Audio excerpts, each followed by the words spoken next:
I know for me, my guess is even for you, that one of the dreaded things that is a necessary discipline and rhythm of any local church leadership, and yet it's sometimes the dreaded aspect of local church leadership, is talking about budget. And not only how do we manage the budget, but there's a process of how do we actually go about building a budget that we can operate with. And so let me give you a couple things, some hints that I think will help you in your overall development of a yearly budget process that hopefully is a much more effective and efficient and even a galvanizing thing among your leadership team.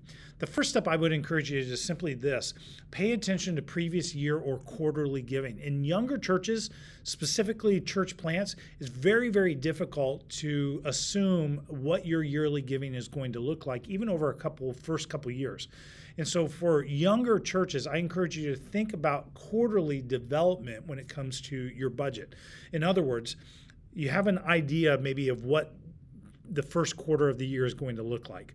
Base your second quarter of budgeting based on what actually came in your first quarter.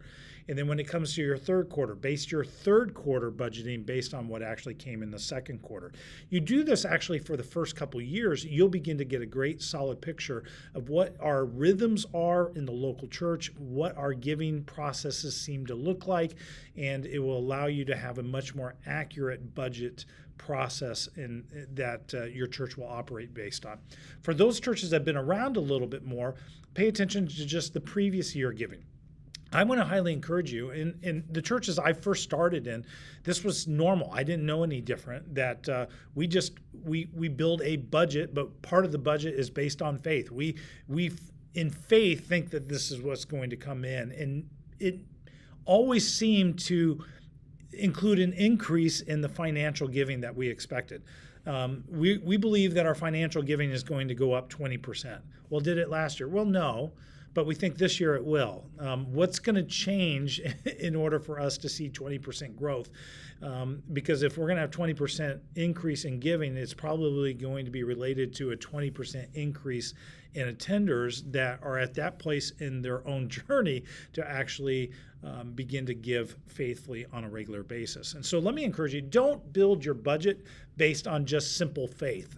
We just believe in our heart because there are some things that maybe goal-wise we want to accomplish, but we don't necessarily have the funds, and we just believe we need a 20% increase of the budget in order for that to take place. Please, please, please don't do that, because it's going to get you in trouble, and you're going to always find yourself at being at a budget shortfall most of the time, which becomes discouraging. It becomes discouraging to the staff, the leadership, even the regular congregants in your local church. An easier way, in a much more efficient way, and an honest way to build your budget is build your New Year's budget based on last year's actual giving. Don't expect an increase. God hasn't promised you that increase. If there is an increase, then you have a surplus, and you can have a lot of fun with that surplus. And that becomes more of a celebratory budget thing versus the opposite of kind of constantly having a conversation that we're below budget. We can't keep up with the budget. And as a result, you may have to diminish the expenses of what you actually are able to spend in ministry because of the continuous shortfall.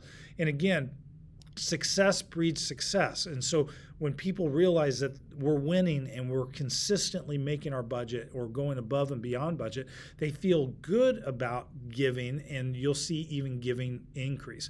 Now, here's the process. How do we actually go about this? And I'm going to encourage you, Pastor, not to make it solely about you developing that budget.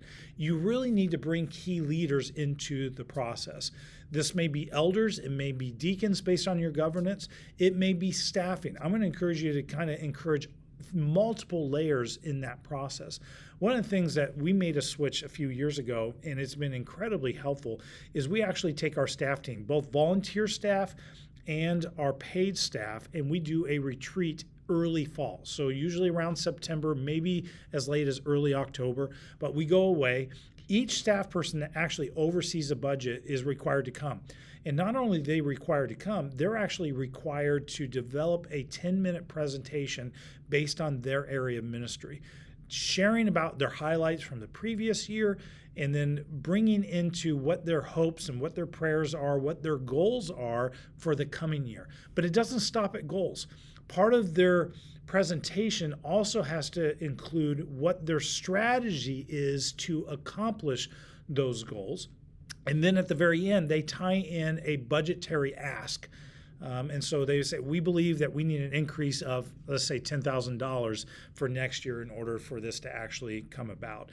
What that does is that becomes a galvanizing component to just mission and vision in the local church, where each leader is getting the opportunity to hear what other people are working on, what they're praying about, what God has already accomplished in their area of ministry, what they're excited about for the future.